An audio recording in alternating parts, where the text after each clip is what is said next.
Welcome to Coffee College. I'm Omid G, the coffee professor, and we're going to talk about crema today. It's a topic that doesn't really come up very often unless you're kind of an espresso aficionado.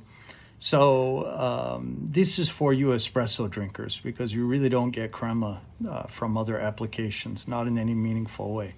So when you're pulling an espresso shot, you see it come out rich and it's a different color than it eventually becomes. It becomes darker, but it starts out kind of a brownish, orangish brown sort of color, like Guinness beer coming out, and then it slowly dissipates. That's called crema.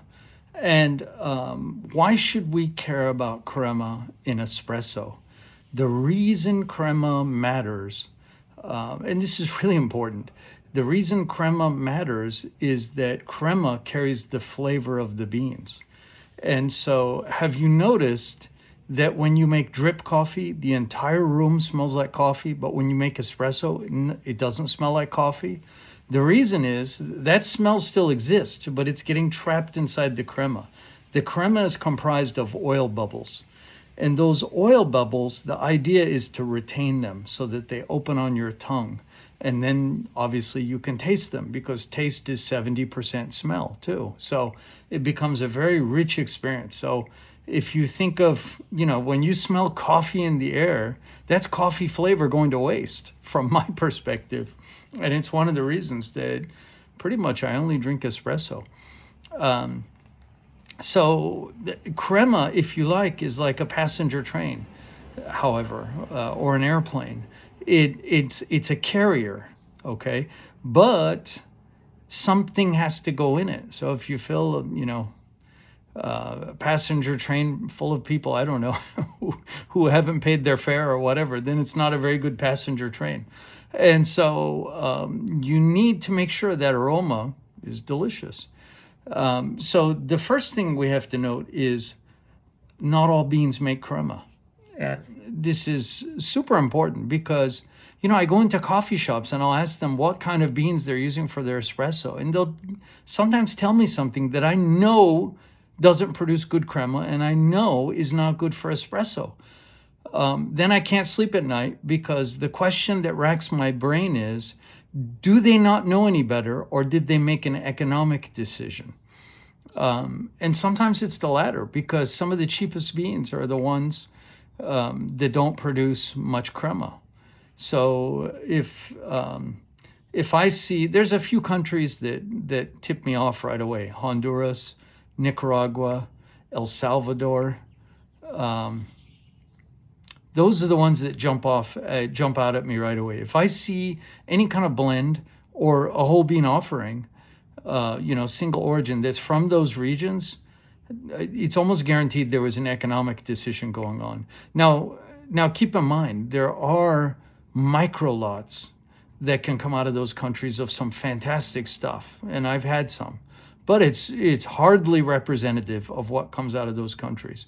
And what comes out of those countries is typically washed. Almost every country in the world also produce wash process, with the exception of Brazil and Indonesia. That's it. I think Indonesia and Brazil are the only two countries that don't produce very, very little. They produce very less than 1% wash process. Why am I talking about wash process? Wash process coffee does not produce much crema. So you look on the back of a bag of espresso beans, unfortunately, you're hard pressed to find out even where the beans are from. I usually have to go to the internet and search. Because they try and keep it a secret. They'll say, sourced from the best parts of Latin America and brought to your stomach or whatever. But I want to know, where did they come from? And wash process, since it's had all of the residue and the rind and everything mechanically pulped, mechanically removed, it's been put in the fermentation tanks, everything's been washed off. It's a very clean flavor. I talk about that in another video. But it also has the lack of that mucilage dried on and things like that. The lack of that, along with the clean flavor, comes lack of crema. Now, what products produce lots of crema? Natural process produces tons of crema.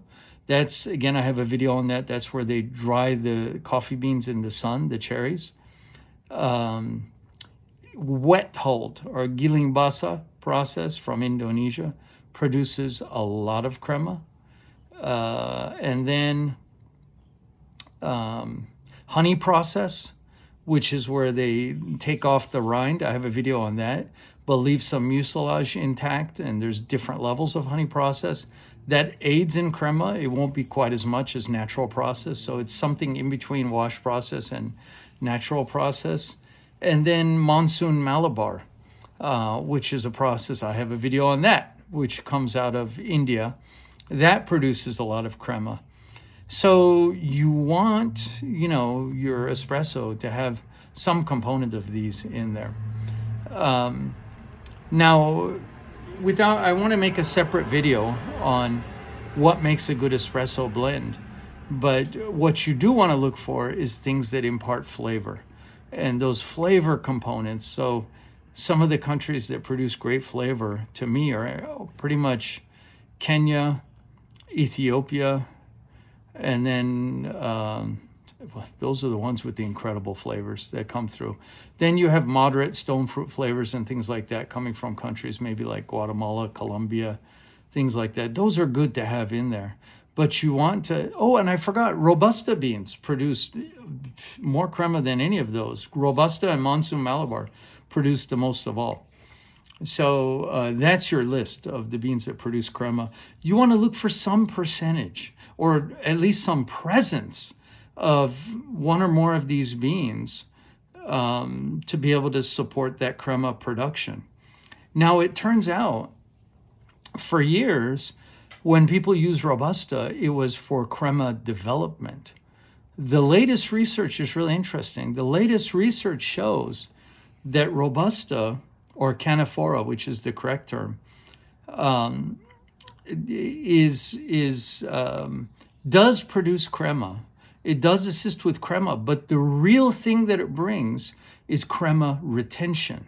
And so after you pour a shot, you'll see that the crema dissipates and dissipates and dissipates. And that's not a good thing. If you have Robusta in the blend, it not only helps with production of crema, but if you take a shot with a heavy dose of Robusta in it, if you pull a shot, and if it's in a glass espresso shot glass, you'll see that the crema remains.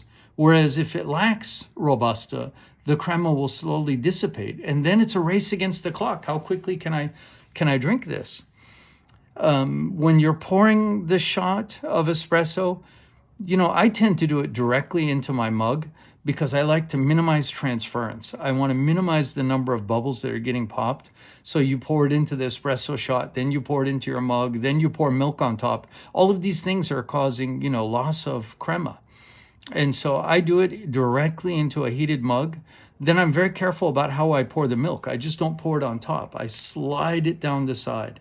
If you've ever seen them tip the mug as they pour in the milk, that's how you want to do it. You want to just tip the mug, and then as you put in the frothed milk, slide it down the side, with the idea being that you're not disrupting the remaining crema that you have. It also means it's better to have an espresso machine with a double boiler, meaning that you can pull the shot and froth the milk at the same time. Why? If you don't have that, a lot of people pull the shot and then go and froth the milk. Well, your crema is sitting there dissipating away. So if you don't have a double boiler, do it the opposite way around. Do the milk first, then pull the espresso shot. You just want to minimize the amount of time from the time you've pulled the shot and the number of times that it transfers to the time that you're actually drinking and it's in your mouth. I'll produce another video about how to really create the perfect espresso blend that maximizes this concept of crema development, retention, and also how to carry flavors. And it's not only an art, it's a science too. So I hope this gives you some appreciation of what crema is all about. I'll also create another video about how to pull a shot to maximize crema, and how to get best results. So I hope this was interesting for you. I hope you enjoyed it. And please like, share, comment, and subscribe. And thank you for joining this episode of Coffee College. I'm Omid G, and until next time.